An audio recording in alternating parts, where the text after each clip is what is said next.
Yang paling aneh ini orang Jatim nyanyinya ya Tarim. Bukan ya Jatim. Harusnya orang Jatim ya Jatim, ya Jatim. Orang Yogya ya Yogya, ya Yogya. Orang Banten ya Banten wa ahlah. Begitu. Nah ini orang Jogja kayak Tarim wa ahlah. Nah, ini nggak masuk akal. Kenapa wali saja kita harus impor? Syekh Abdul Qadir Jailani yang selalu kita tawassuli. Kita tahu bahwa Syekh Abdul Qadir Jailani itu bukan orang Indonesia. Itu impor juga kita tawassul. Kalau malah bercerita nasabnya, nasab Syekh Abdul Qadir Jailani juga ada yang membatalkan. Lah berarti mukhtalaf fiqh.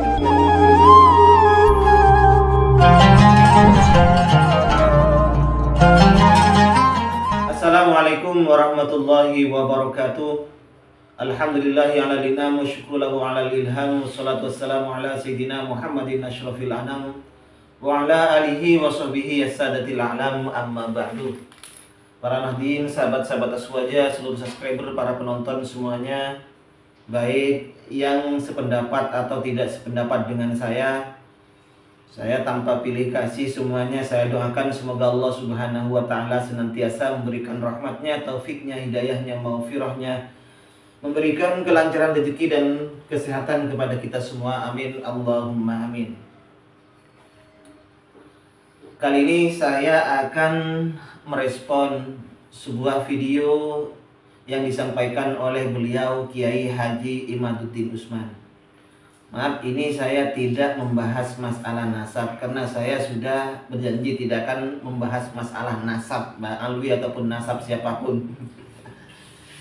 Tapi kali ini akan saya tanggapi dari beliau Kiai Haji Imaduddin Usman ini adalah masalah lagu Ya Tarim Ya Tarim. Sebagaimana kita dengarkan di awal, aneh ketika orang Jatim, orang Banten, orang Jogja ini yang disampaikan, yang dinyanyikan adalah Ya Tarim Ya Tarim, sebagaimana yang kita dengar itu. Menurut beliau, orang Jatim seharusnya yang dinyanyikan adalah Ya Jatim Ya Jatim. Orang Jogja seharusnya Ya Jogja. Kalau orang Banten ya Banten, ya Banten wa ahlah. Ini kok aneh, orang Indonesia, orang Jatim, Jogja, ini kok nyanyiannya, kok lagunya Ya Tarim wa ahlah. Sampai-sampai di komentar itu, pernah saya ngupload videonya Guzza ini, itu ada yang komentar, wali saja, orang-orang yang menjadi budak-budak Yaman. Jadi bahasa mereka, orang yang membela Ba'alwi, orang yang membela Habib ini disebut budak Yaman. Sampai di komentarnya itu ada yang komentar sampai begini, aneh budak-budak Yaman itu wali saja masih impor ke Tarim.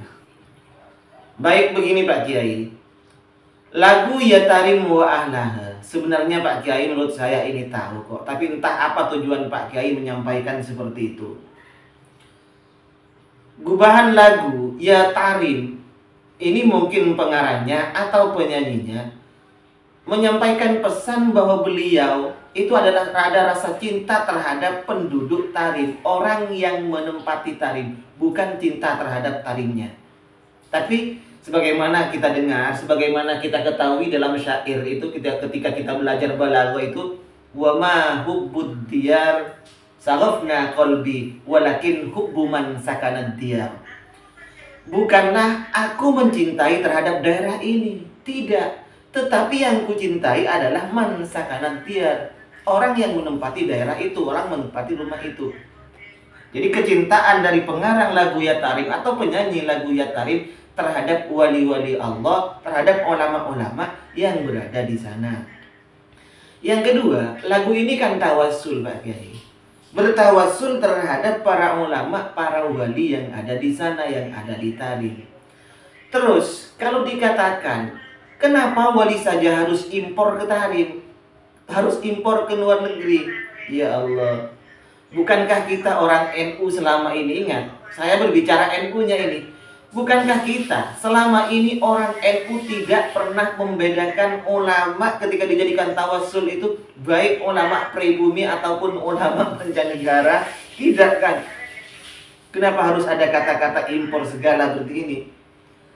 Kita orang NU biasa membaca produk-produk impor loh. Ya, yang diamalkan, rotib kita yang diamalkan sebagai rotib, sebagai amaliyah rutin orang NU diantaranya adalah rotibul haddad. Siapa yang ngarang rotibul haddad? Impor dari Tarim, dari Yaman. Yang kedua, kita biasa membaca tiba.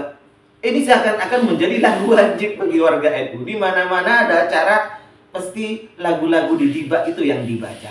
Salawat-salawat di tiba dibaca itu. Siapa yang ngarang itu? Abdurrahman Ad-Dibai orang mana? Orang Yaman itu. Terus Sintuduro. Sintuduro siapa yang ngarang? Al-Habsi dari Tarim Yaman itu. Kenapa kita warga NU harus impor kalau hanya mau baca seperti itu?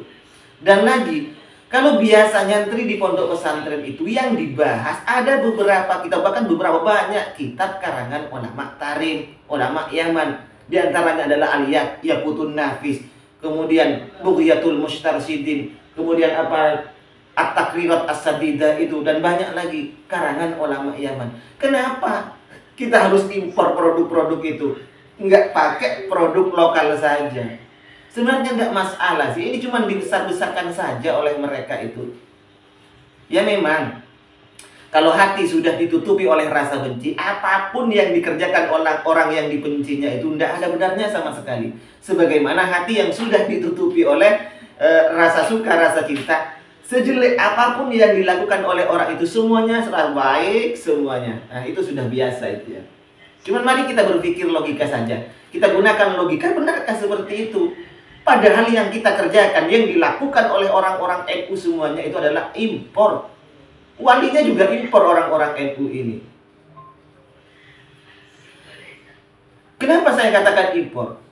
Setiap kali orang NU itu bertawassul, di antaranya tidak akan lepas dari bertawassul terhadap Syekh Abdul Qadir Jailani radhiyallahu an. Ya, Syekh Abdul Qadir Jailani yang selalu kita tawassuli. Kita tahu bahwa Syekh Abdul Qadir Jailani itu bukan orang Indonesia. Itu impor juga kita tawassul. Kalau malah bercerita nasabnya, nasab Syekh Abdul Qadir Jailani juga ada yang membatalkan. Nah, berarti mukhtalaf fih juga ini. Jadi kita terlepas dari permasalahan nasab, sahih, maudhu, batil, mukhtalaf fih atau lain-lain sebagainya. Terlepas dari itu, kita bertawassul. Ya, bukan karena nasabnya seperti itu. Kita bertawassul karena mereka orang-orang yang kita akui. Karena mereka itu adalah para wali Allah. Atau mereka adalah orang-orang yang soleh. Dari mana kita tahu padahal kita tidak sezaman? Ya dari kitab-kitab. Dan dari cerita guru-guru kita di pondok pesantren. Begitu. Mohon maaf Pak Kiai. Ya, ini mungkin sekedar tanggapan saya untuk Pak Kiai Haji Imaduddin Usman. Mohon maaf sebelumnya. Wassalamualaikum warahmatullahi wabarakatuh.